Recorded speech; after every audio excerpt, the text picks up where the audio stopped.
द्रोण पर्व में भीष्म के धराशायी होने पर कर्ण का आगमन और युद्ध करना।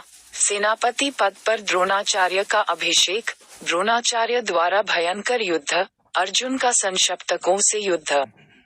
द्रोणाचार्य द्वारा चक्रव्यूह का निर्माण। अभिमन्यु द्वारा पराक्रम और व्यूह में फंसे हुए अकेले नी शास्त्र। अभिमन्यु का कौरव महारथियों द्वारा वध। शोचराज की उपाख्यान। अभिमन्यु के वध से पांडव पक्ष में शोक। संशप्तकों के साथ युद्ध करके लौटे हुए अर्जुन द्वारा जयद्रथ वध की प्रतिज्ञा। कृष्ण द्वारा सहयोग का आश्वासन। अर्जुन का द्रोणाचार्य तथा कौरव सेना से भयानक युद्ध। अर्जुन द्वारा जयद्रथ का वध। दोनों पक्षों के वीर योद्धाओं के बीच भीषण रण। कर्ण द्वारा घटोत्कच का वध।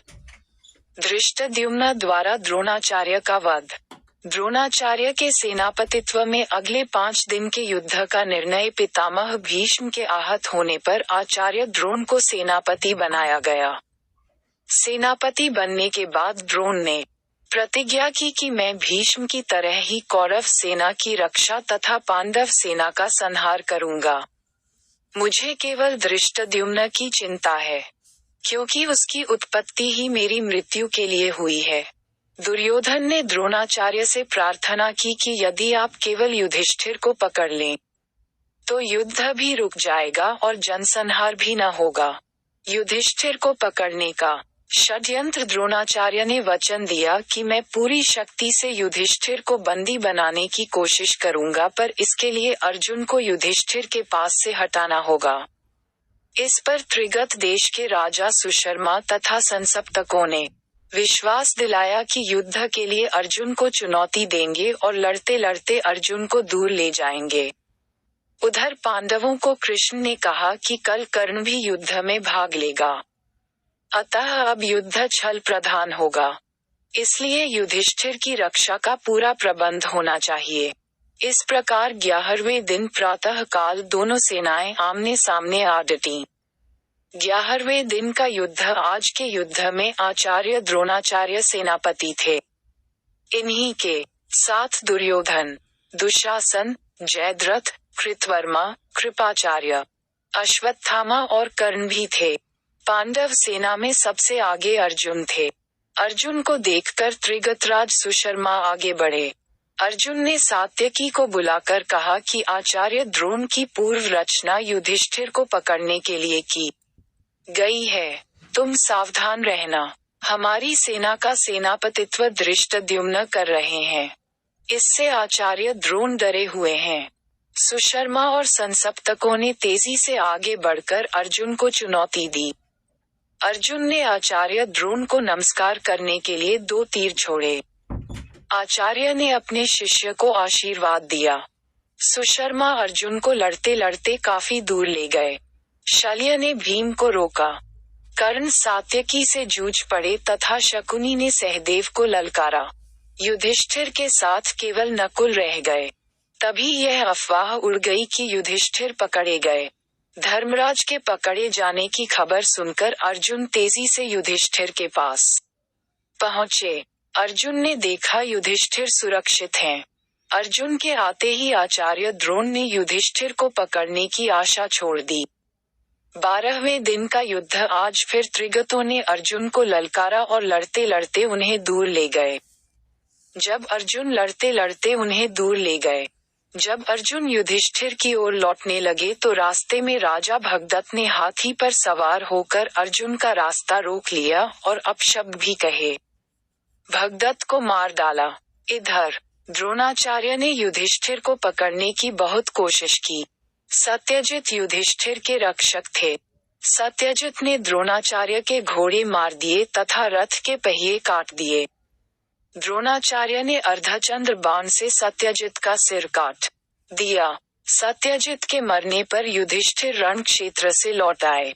रात को दुर्योधन ने द्रोण से कहा कि आपकी प्रतिज्ञा पूरी नहीं हुई। लगता है पांडवों के प्रति आपका स्नेह है, नहीं तो युधिष्ठिर को पकड़ लेना आपके लिए कोई बड़ी बात नहीं। चक्रव्यूह की रचना। दुर्योधन की बात से द्रोणाचार्य क्षोभ से भर उठे। उन्होंने कहा कि हमने कोई कसर नहीं उठा रखी। पर अर्जुन अजेय है। कल हम चक्रव्यूह की रचना करेंगे। यदि अर्जुन को दूर ले जाया जाए तो युधिष्ठिर को पकड़ा जा सकता है, क्योंकि चक्रव्यूह का भेद केवल अर्जुन को ही पता है। 13वें दिन का युद्ध। अभिमन्यु का वध। आज फिर त्रिगतों और संसप्तकों ने अर्जुन को ललकारा। अर्जुन उनका पीछा करते हुए बहुत दूर चले गए। उसी समय कौरवों के दूत ने युधिष्ठिर को चक्रव्यूह के युद्ध का संदेश पत्र दिया। युधिष्ठिर चिंतित हो गए। इसी समय अभिमन्यु ने आकर युधिष्ठिर को प्रणाम किया तथा बताया कि जब मैं मां के गर्भ में था, पिताजी ने चक्रव्यूह के युद्ध का वर्णन किया था। मैं गर्भ से ही सुन रहा था। 6 द्वारों तक के युद्ध का वर्णन मैंने सुना। 7वें द्वार के युद्ध सुनते सुनते मां को नींद आ गई। मैं इस युद्ध के लिए तैयार हूँ। युधिष्ठिर ने चक्रव्यूह भेदन का निमंत्रण स्वीकार कर लिया। माता सुभद्रा ने स्वयं अपने पुत्र को अस्त्र शस्त्रों से सजाया, पर अभिमन्यु की पत्नी उत्तरा ने उन्हें रण क्षेत्र में जाने को मना किया।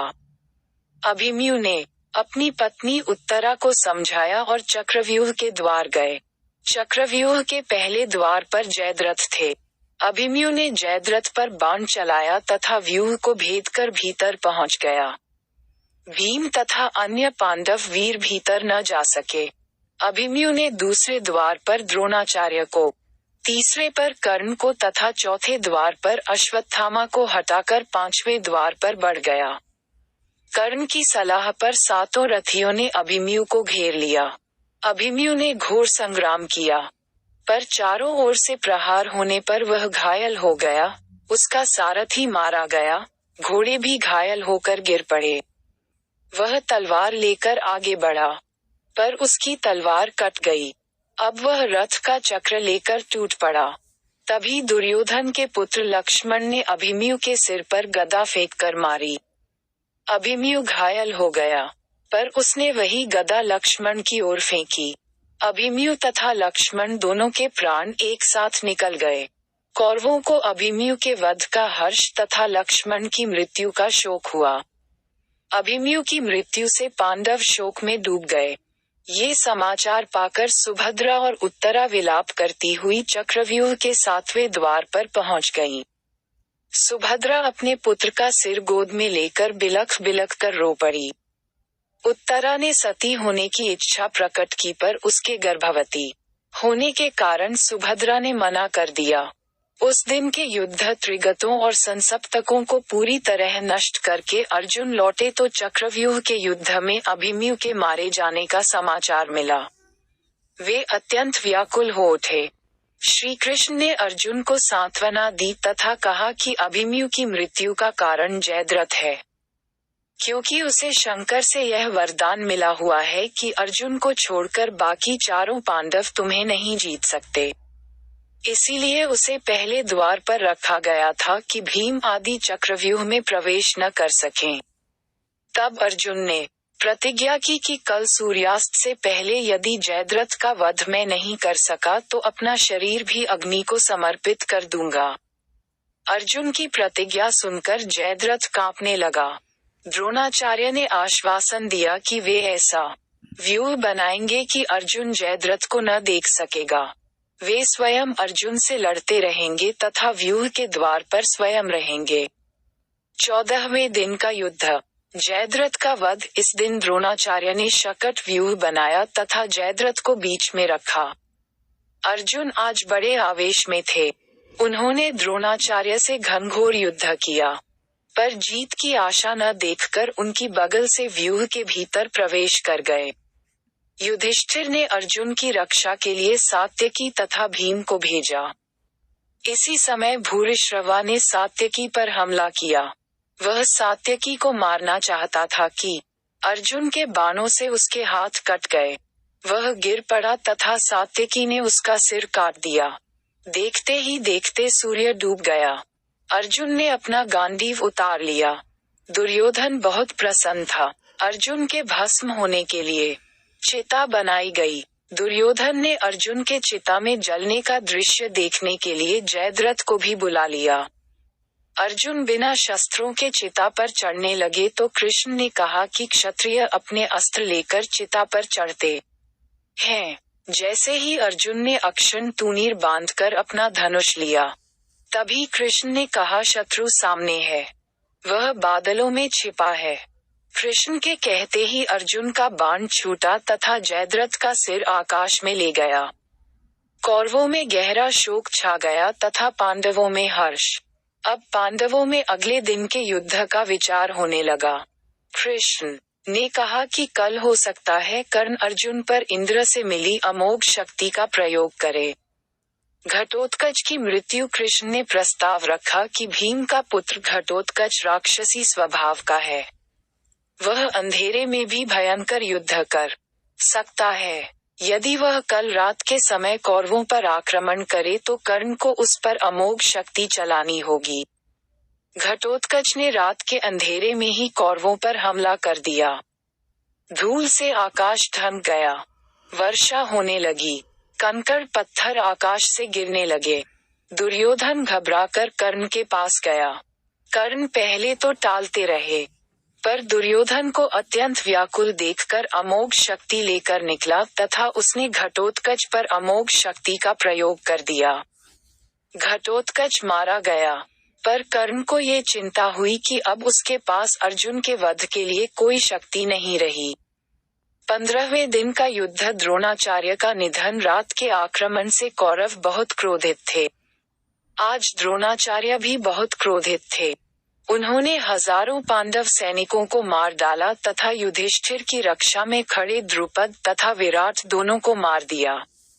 द्रोणाचार्य के इस रूप देखकर कृष्ण भी चिंतित हो उठे। उन्होंने सोचा कि पांडवों की विजय के लिए द्रोणाचार्य की मृत्यु आवश्यक है। उन्होंने अर्जुन से कहा कि आचार्य को ये समाचार देना कि अश्वत्थामा का निधन हो गया है। अर्जुन ने ऐसा झूठ बोलने से इनकार कर दिया। श्री कृष्ण ने कहा कि अवंतिराज के हाथी का नाम अश्वत्थामा है, जिसे भीम ने अभी मारा डाला है। कृष्ण ने युधिष्ठिर के पास रथ ले जाकर कहा कि यदि द्रोणाचार्य अश्वत्थामा के मरने के बारे में पूछे तो आप हाँ कह दीजिएगा। अभी भीम ने अश्वत्थामा हाथी को मारा है। तभी चारों ओर से शोर मच गया कि अश्वत्थामा मारा गया। द्रोणाचार्य ने युधिष्ठिर से पूछा, जिन्होंने कहा हाँ, पर नर नहीं। कुंज नर कहते ही कृष्ण ने जोर से शंख बजा दिया। द्रोणाचार्य आगे के शब्द न सुन सके। द्रोण ने अस्त्र शस्त्र फेंक दिए तथा रथ पर ही ध्यान मग्न होकर बैठ गए। तभी द्रुपद पुत्र धृष्टद्युम्न ने खड्ग से द्रोणाचार्य का सिर काट दिया।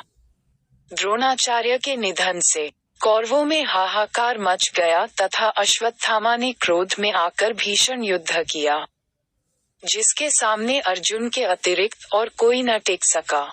संध्या हो गई थी, अतः लड़ाई बंद हो गई। द्रोण पर्व के अंतर्गत 8 उप पर्व और 202 अध्याय हैं। इन 8 उप पर्वों के नाम है द्रोणाभिषेक पर्व, संशप्तकवध पर्व, अभिमन्युवध पर्व, प्रतिज्ञा पर्व, जयद्रथवध पर्व, घटोत्कवध पर्व, द्रोणवध पर्व, नारायणास्त्र मोक्ष पर्व। अगर आपको वीडियो अच्छा लगा तो सब्सक्राइब करें और शेयर करें एजुकेशन स्टोरी।